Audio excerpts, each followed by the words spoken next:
Amigos televidentes, y hasta ahora saludamos cordialmente a nuestro siguiente invitado, Roberto Salas, secretario de Inversiones Público-Privadas en los estudios de la ciudad de Cuenca. Gracias, secretario, por aceptar la invitación a este diálogo. El tema de las inversiones y de las alianzas público-privadas, ¿cómo están en este momento, considerando que se pensaba perfeccionar precisamente este proceso a través de la ley de inversiones que fue negada y archivada en la Asamblea Nacional? Bienvenido, buenos días. Muchísimas gracias por la oportunidad, gracias por la invitación y sobre todo por poder llegar a la ciudadanía para ponerlos al tanto de los avances en este sentido. Yo diría lo siguiente, en cuanto al tema normativo, no es que estábamos haciendo algo, sino que estamos en pleno trabajo para mejorar sustancialmente la ley de inversiones, que tiene que ver con la parte de APP, sobre todo en función de su reglamento. Y estamos trabajando junto al Banco Mundial para ahora, en 2 meses más, poder liberar y poder presentar al público, y sobre todo al mundo de los inversionistas, un nuevo reglamento que permite modernizar lo que actualmente tenemos en este sentido, para poder no solamente hacer más atractivo al país respecto a los temas de seguridad jurídica, respecto a la mayor transparencia, respecto a la mayor agilidad para poder establecer los mecanismos de aprobación de los proyectos, sino también mejorar la calidad de los mismos para generar confianza y que en los procesos licitatorios podamos tener no solamente más transparencia, que es importante, sino y fundamentalmente tener más competidores que permitan validar estos proyectos. Entonces, ¿no hace falta una ley de inversiones para perfeccionar y apuntalar las alianzas público-privadas? Siempre es importante basarse más en una ley que en un reglamento, porque la ley tiene mucho más peso, tiene mucho más robustez respecto a las seguridades de largo plazo que un reglamento. Sin embargo, una política de Estado, frente a no tener una ley suficientemente robusta, necesita tener una buena argumentación desde el punto de vista de sus regulaciones secundarias para poderla fortalecerla y hacerla creíble. Obviamente esto no significa que un buen reglamento sustituya una ley. Eso no sería correcto decirlo. Por lo tanto, sí estamos interesados en que se pueda en algún momento volver a establecer esta ley de inversiones basada en donde se incorpore un esquema para las asociaciones públicas privadas y la gestión delegada en general, de tal forma de darle una mayor robustez de lo que estamos pensando lograr hasta noviembre con una nueva regulación en base a un reglamento modernizado, competitivo, pero que obviamente no es la misma fuerza que tiene una ley. ¿Cuál es la diferencia, secretario, entre las asociaciones público-privadas y la gestión delegada? Sí, eso es súper importante que la ciudadanía y todos los entendamos.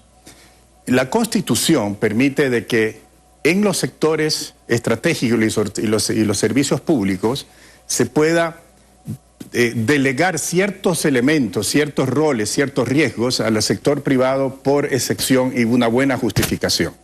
Sobre todo cuando el Estado o no tiene los recursos o no tiene las capacidades técnicas suficientes para poder llevar a cabo una infraestructura, una obra o un servicio, y que de esta forma, complementándose con el sector privado, pueda viabilizarla. Esta delegación, que no es privatización, tampoco es cualquier otro tema que se pueda jugar con los términos, que es una delegación de riesgos y de roles y de funciones, como por ejemplo la construcción, el financiamiento, la operación, el mantenimiento. Pero la propiedad de estas infraestructuras siempre quedan a favor del Estado. Esas delegaciones tienen diversas formas, diversas maneras contractuales de poder hacerse. Entre ellas, una asociación pública-privada que está más identificada para aquellas infraestructuras donde hay ciertos elementos de predictibilidad que se pueden gestionar a través de contratos en términos de tarifas, de demanda prevista para largo plazo y otros mecanismos. Pero están exentos los denominados sectores estratégicos. Por ejemplo, en el sector de hidrocarburos o el sector de energía, el sector de minería y el sector de telecomunicaciones, estos sectores tienen sus propias normativas respecto a cómo asociarse con privados para poder llevar a cabo una una infraestructura o un servicio. Y por lo tanto eso es necesario respetarlo. Sin embargo, hay incluso de sectores estratégicos en donde un contrato tipo de asociación pública-privada o tipo APP, para ponerlo en siglas más sencillas de interpretarlas, pueden generar más seguridad jurídica, pueden generar mucho más, una mejor forma de manejar la incertidumbre futura cuando son contratos a largo plazo que sus normas propias. Por lo tanto, es posible que una hidroeléctrica, por ejemplo, que está en un sector estratégico, pueda usar los mecanismos con los cuales las APPs brindan, en algunos casos, una mayor atractividad, sobre todo para el inversionista y fundamentalmente para los financistas, que requieren elementos contractuales mucho más sólidos y mucho más que mantengan ciertos elementos de cómo solucionar conflictos en el largo plazo y poder obviamente tener contratos más robustos y con menores problemas y más bien más oportunidades. A finales del año anterior y a principios de este año se hablaba de una cifra de inversiones en alianza público-privadas de alrededor de 30.000 millones de dólares. Y se ponía en carpeta algunos planes y algunos proyectos energéticos, de energías renovables sobre todo, también en los sectores mineros.